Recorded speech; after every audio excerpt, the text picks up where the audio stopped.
जय श्री राम बंधु, स्वागत है आप सभी का अध्यात्म गुरु यूट्यूब चैनल में एक बार फिर। मित्रों, अंगद कितने बलशाली थे। अंगद का पैर बड़े बड़े राक्षस क्यों नहीं उठा पाए, स्वयं रावण भी उनके पैर को नहीं उठा पाते। आखिर इसका कारण क्या था। मित्रों, अंगद ने स्वयं माता सीता को दांव पर क्यों लगा दिया था, इन सभी सवालों का जवाब आज मैं बताऊंगा। दोस्तों, वो मुकुट कौन सा था जिस मुकुट को अंगद ने उठाकर फेंक दिया था।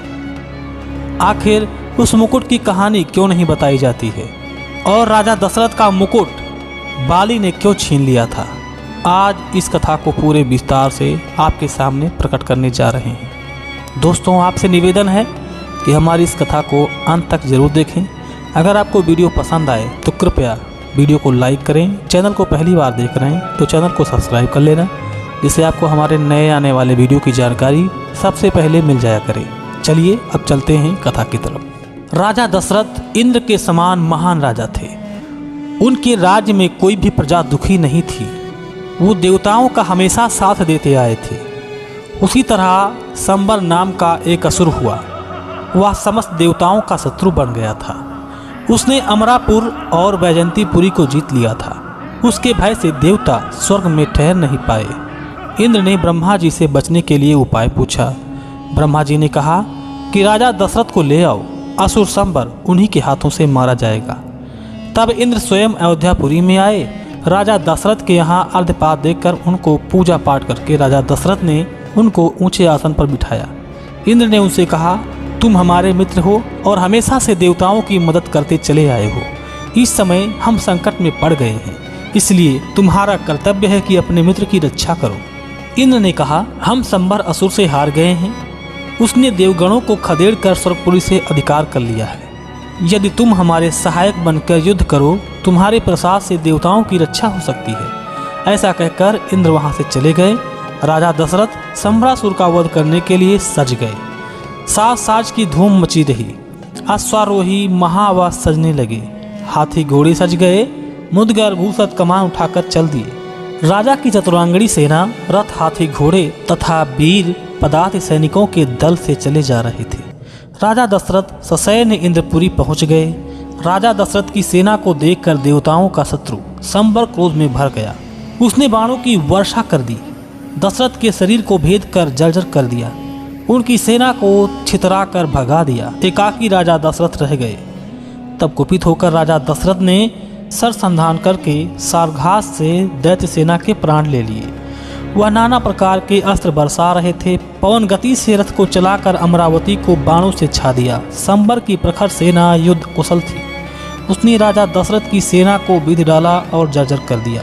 संबर सेना ने लाखों बाण छोड़कर स्वर्गपुरी को छा दिया। सर्वत्र बाणों की झनकार भर गई। तब राजा दशरथ के मन में गंधर्वास्त्र का ध्यान आया। इस प्रकार से अस्त्र की शिक्षा त्रिभुवन में नहीं थी। एक बाण से 3 कोटि गंधर्व प्रकट हुए। रिपुदल आपस में लड़कर मार काट करने लगे। परस्पर बाण वर्षा करके मरने लगे। राजा के एक ही बाण से सारा का सारा असुर सैन्य दल नष्ट हो गया। सेना रक्त रंजित बिछी पड़ी रही। उससे सारी अमरावती ढक गई। बाणों से छा जाने से वहां अंधकार हो गया। राजा दैत्य के युद्ध से निस्तार न देखकर उसे खोज रहे थे। उसे कहीं देख नहीं पा रहे थे। राजा तो शब्दभेदी बाण चलाने में माहिर थे। भावी प्रबल होने से दानव की मृत्यु निकट थी। दूर खड़े राजा ने तर्जन किया। तब संबरासुर का शब्द सुनकर राजा ने बाण छोड़ दिया। राजा का बाण अग्नि के समान संबर की ध्वनि की ओर चल दिया। उसने संबरासुर का मस्तक काट दिया। मानव होकर उन्होंने संबरासुर का वध कर दिया। राजा पुरंदर देवताओं के साथ सुखपूर्वक स्वर्ग पर राज करने लगे। इंद्र ने कहा, हे दशरथ, तुमने हमारी रक्षा की है। तुम हमसे जो चाहो वरदान मांग लो। राजा ने कहा, मैं तुमसे कोई वरदान नहीं चाहता हूँ। मित्र हूँ, मित्रता का पालन कर रहा हूँ। मित्र कोई लोभ या कोई लालच के वश आपके सहायता में नहीं आता है। मित्रवत व्यवहार करो इंद्र। इसके बाद इंद्र से आज्ञा लेकर वो अपने अयोध्या की तरफ चल रहे थे। तो मार्ग में उन्होंने बाली के यहाँ स्थित मधुवन में कैकेयी सहित विश्राम किया। बिना अनुमति के वहां रुकने के कारण बाली ने दशरथ को अपमानित किया। बाली ने कहा, हे दशरथ, तुम मुझसे युद्ध करो। राजा दशरथ संबरासुर के बाणों से घायल थे। वो इतने थके थे कि युद्ध कर नहीं सकते थे, और बाली इतना पराक्रमी था कि दशरथ उससे जीत नहीं सकते थे। दशरथ को बाली के बल का पूरा ज्ञात था। राजा दशरथ उससे युद्ध नहीं करना चाहते थे। बाली ने कहा, अगर तुम मुझसे युद्ध नहीं करना चाहते हो तो अपनी पत्नी यानी अपनी भार्या को मुझे दे दो और तुम यहाँ से चले जाओ। राजा ने कहा कि यह तो मेरा बहुत बड़ा अपमान है। फिर भी राजा दशरथ का मुकुट उसने मांग लिया। कहा, तुम तो जा रहे हो, तुम्हारी पत्नी मैं जबरदस्ती छीन सकता हूँ, लेकिन तब भी तुम अपना मुकुट दे दो और तुम चले जाओ। राजा दशरथ ने अपने मुकुट को देकर अपनी जान बचाई और वहाँ से अयोध्या की तरफ चले आए। यहाँ आकर उन्होंने नकली मुकुट बनवा लिया और उस मुकुट को पहनकर वैसे ही राजा बनकर सब लोगों के सामने आए।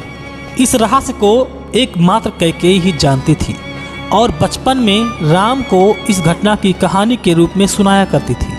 बड़े होने पर सुनियोजित तरीके से राम को कैकेयी ने सारी बातें बताकर बाली को मारकर वह राजमुकुट प्राप्त करने को कहा और राम के वनवास में स्वयं को कारण बनाकर राम को वन भेजा। राम ने बाली को मारकर वह मुकुट प्राप्त भी कर लिया, किंतु बाद में राम ने वह मुकुट सुग्रीव को प्रदान कर दिया और राम का राजतिलक वशिष्ठ जी के परामर्श से संपन्न हुआ था। दोस्तों, आपको बता दें कि वो मुकुट प्राप्त कैसे हुआ था।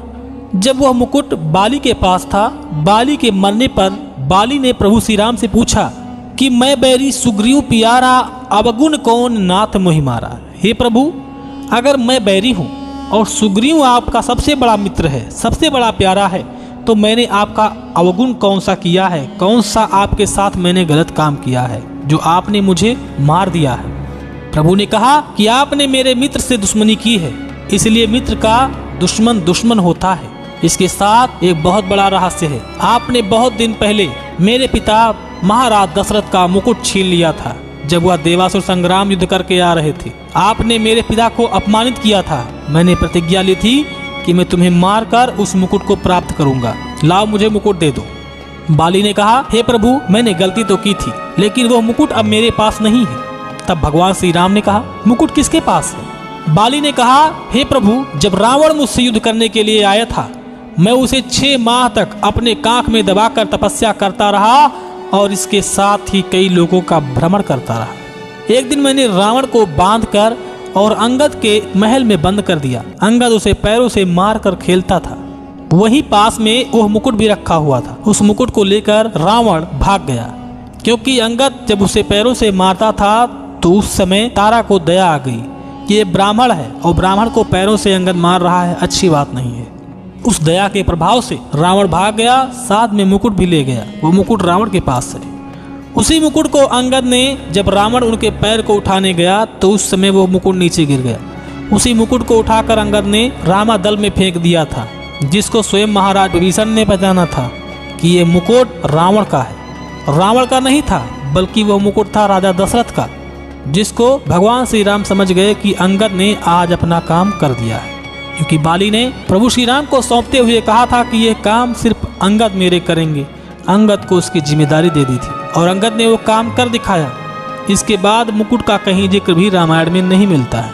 मित्रों, ये थी कथा जो मैंने आज आपको सुनाई। अगर आपको यह वीडियो पसंद आया हो तो कृपया वीडियो को लाइक करें, अपने मित्रों के पास भी शेयर करें और चैनल को पहली बार देख रहे हैं तो चैनल को सब्सक्राइब करें, ताकि ऐसे ही महत्वपूर्ण जानकारी आपको मिलती रहे। लेते हैं आपसे इजाज़त, मिलेंगे फिर ऐसे ही खास जानकारी के साथ। तब तक के लिए जय श्री राम, जय हिंद, जय भारत।